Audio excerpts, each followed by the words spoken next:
ہیں سیدنا صالح علیہ السلام کے قصے کی طرف۔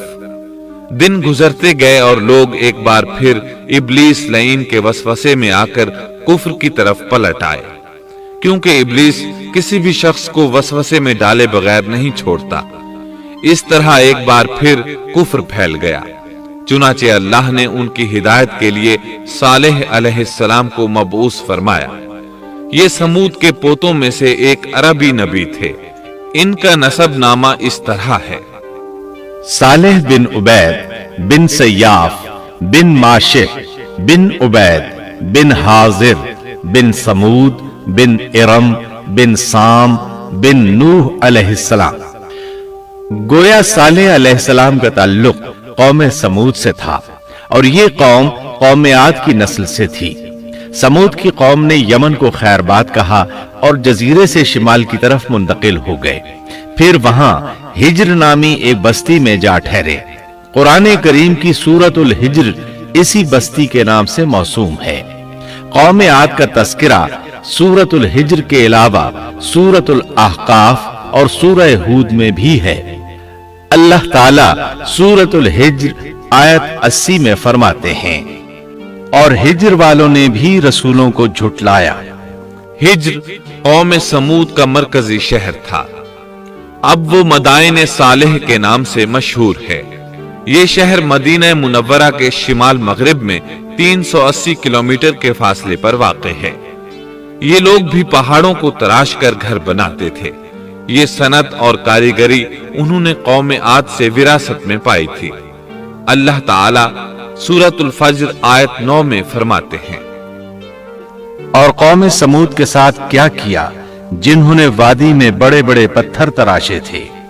قرآن مجید میں اللہ تعالیٰ ایک مقام پر فرماتے ہیں: اور ہم نے قوم عاد اور سمود کو غارت کیا جن کے بعض مکانات آپ کے سامنے ظاہر ہیں۔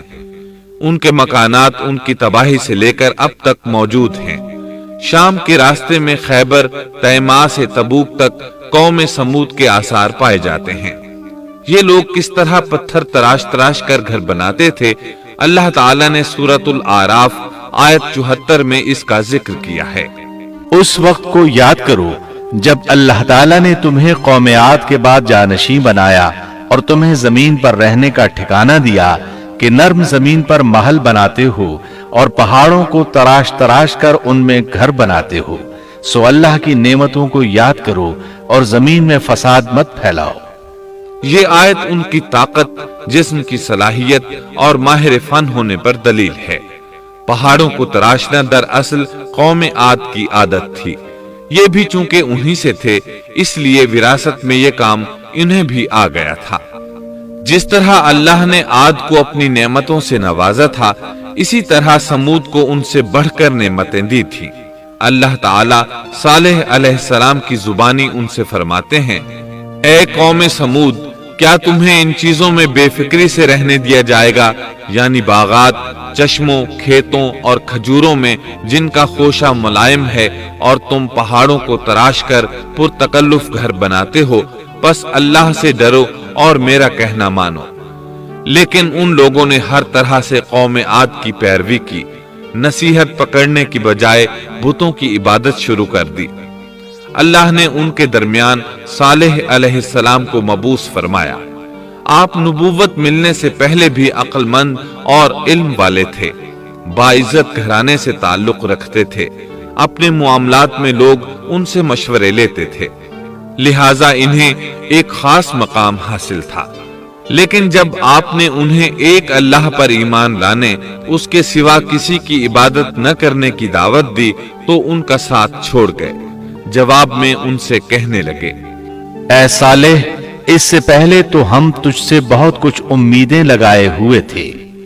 مطلب یہ کہ پہلے تو ہمارے نزدیک آپ کا بہت مرتبہ تھا، مقام تھا، ہمیں آپ سے بہت امیدیں تھیں، لیکن آپ نے تو یہ باتیں کہہ کر ہماری ساری امیدوں پر پانی پھیر دیا۔ ان کے اس جواب کے باوجود صالح علیہ السلام انہیں اللہ کی طرف بلاتے رہے اور ان سے کہتے رہے: اے میری قوم، اللہ کی عبادت کرو، اس کے سوا تمہارا کوئی معبود نہیں۔